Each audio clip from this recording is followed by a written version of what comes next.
Good morning, good afternoon, and good evening. My name is Maureen MacConnell, and I'm a psychiatric nurse practitioner that's based out of the DC area, and I've been working in the field of mental health for the past 15 years. It's a long time. I hold a master's in clinical psychology from the Chicago School of Professional Psychology and a master's in psychiatric nursing from Yale University. And on top of that, I'm also pursuing a doctorate in human and organizational learning from George Washington University. So you might say, I really love to learn. I'd like to thank the Institute for Women for having me here today, with a special thank you to Dr. Wright for inviting me to share in this discussion. I met with Dr. Wright a few weeks ago, and she shared with me the reading that she chose from Romans when we were discussing this presentation. And what hit me is that I walked into that meeting very confident in my understanding of how science connects to religion. And it took a couple days, but I realized that I walked out of that meeting with a greater appreciation for what religion and spirituality connects to science. And that's my hope today. So my goal is not to convince you one way or the other how you should experience your mental health. After all, this is just one of the many ways to talk about our experiences as human beings. So instead, I am going to invite you to consider how an understanding of the body creates not only a deeper connection to ourselves, but it also allows us to have a greater understanding and compassion for each other. So the beautiful thing about human beings is that we have so many diverse experiences throughout our life. So it's hard to pick just one experience that we can all relate to when we're talking about the mind and the body, but I do think that I found one that's pretty appropriate today. So this is an experience that can completely derail our week, and it can also make us question what we ever did to deserve to feel this way. And what this experience is it's the common cold. So Maureen, why are we talking about the common cold? Well, this is something that also connects the mind and the body. So when we think about when we get sick, we feel lousy.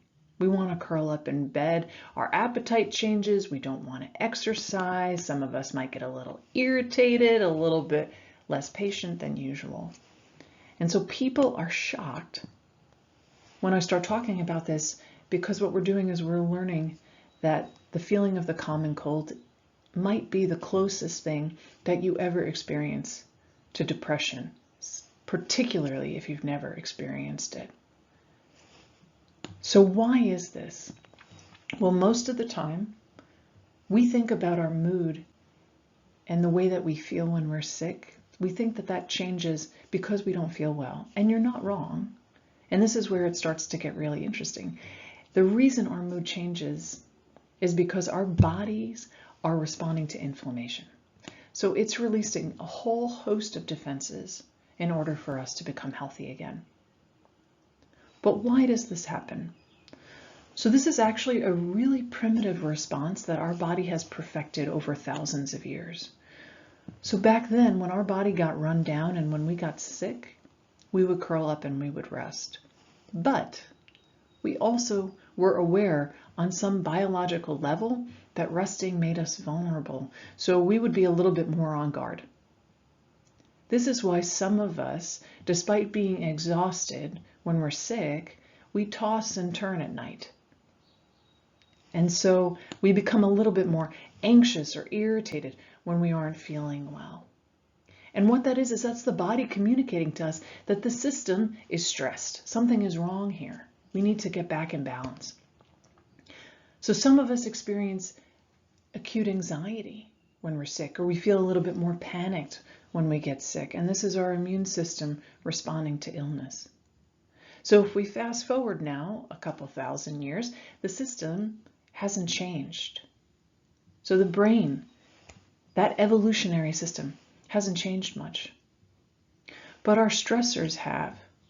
Where maybe we had to worry every once in a while about coming across a woolly mammoth, now we have job stress, family stress, financial stress. You name it, most of us probably have it. So the things that kept us healthy back then, a sense of community, nutrition, movement. Those things have changed as well. Some of us may not have access to all of those things all the time. But our stress response remains unchanged. And that means that we experience this ebb and flow of stress throughout our daily lives. So, does mental health boil down to inflammation? Not quite. It's a little bit more complicated than that. Inflammation, it does play a role, but so do a lot of other things like our environment or our genetics, for example, which brings me to these bridges. If you notice over to your left, there's a bridge called eustress. And basically what that is that's healthy stress that we experience, usually regularly, that builds our resilience over time. And then distress can often impair our nervous system over time. But if we look at these vertical lines here, these suspension cables, we notice that they're all intact. So think of these cables as potential risk factors. Again, these can be things like genetics or environmental stressors. And most of the time, the passenger in that little blue car is able to make it over the bridge without too much difficulty. This is us just kind of navigating through life. And you might be in that small car, and let's consider some of the smaller cars, things like mild stressors like waiting in line in the grocery store. It's not necessarily convenient, but it typically doesn't derail our day. But if you look over at the distress bridge, you can see that there's larger trucks, right? There may be SUVs or Mack trucks, and these can be things like relationship or family issues, traumatic experiences, exposures to toxins or viruses, and those can be things that occur past or present. However, if the line in the grocery store was the worst of our worries, most of us would be cruising over that bridge. And we know that when there are significant stressors, for instance, a pandemic, when those combine with things like genetic risk factors or family history, environmental stressors, both past and present, inflammation, when all of those start to cluster together, it starts to cause a traffic jam, which is really a change in our functioning. So a lot of times I'll hear some patients say, I don't know what's going on with me. I was able to handle this level of stress before, and I just feel like I'm struggling now. So what we're seeing is we're starting to see a change in function. Some of us may continue to cruise over that bridge, right? Others might swerve around, there might be a pothole or two, but for the most part, we're still able to make it over the bridge, even though it's a little bit stressful. And others might stall out on the bridge. So regardless of what category you're in, whether you have a family history, whether you have a lot of stressors in your life, this is just like driving a car. Maintenance is really important. That's what we benefit from, especially from time to time. And we also have to pay attention while we're driving.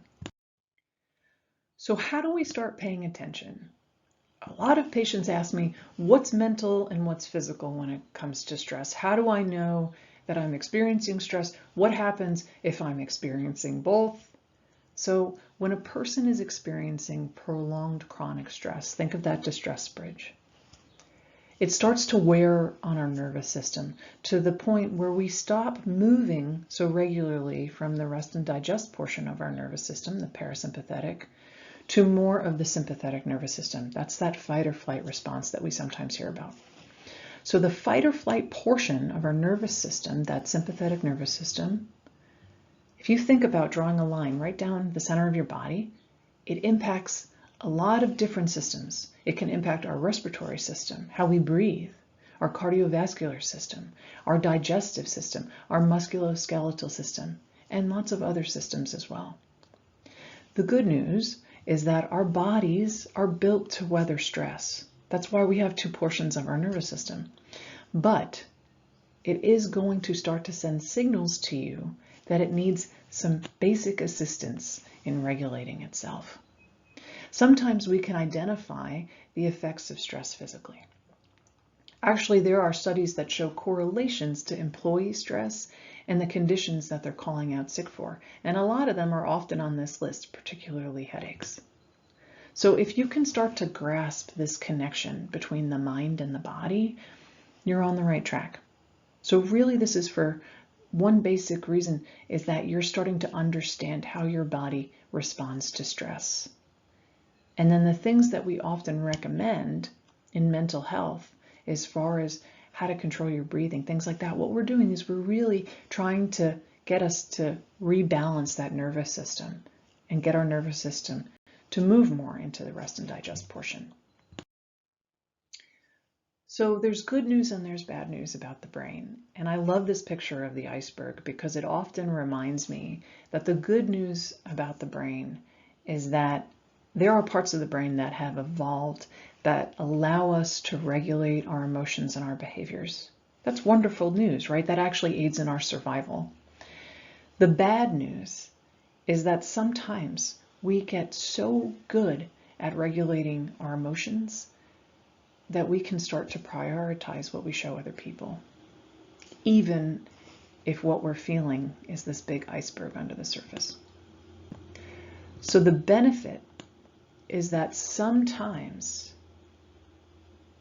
this experience adds to the richness of our lives. The drawback, though, is that sometimes these decisions to always say that we're okay, that starts to isolate us, and it starts robbing us of sharing experiences, both good and bad, with the people in our lives.